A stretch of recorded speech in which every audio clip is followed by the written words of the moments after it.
అందరికీ నమస్కారం.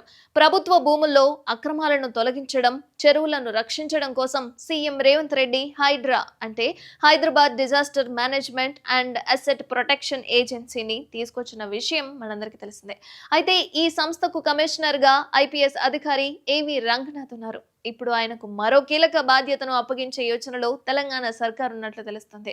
హెచ్ఎండిఏ పరిధిలోని చెరువుల పరిరక్షణ కోసం ఏర్పాటు చేసిన లెగ్స్ ప్రొటెక్షన్ కమిటీ చైర్మన్ గా రంగనాథ్ను నియమిస్తారని సమాచారం అయితే ఉంది. ఇప్పటి వరకు ఈ బాధ్యతలను హెచ్ఎండిఏ కమిషనర్ నిర్వహిస్తున్నారు. హెచ్ఎండిఏలోని 7 జిల్లాల పరిధిలో చెరువుల పరిరక్షణకు కూడా హైడ్రా కిందకు తేవడం, ఆయా ఆక్రమణలకు గురికాకుండా చూడొచ్చు అనేది ప్రభుత్వ ఆలోచన.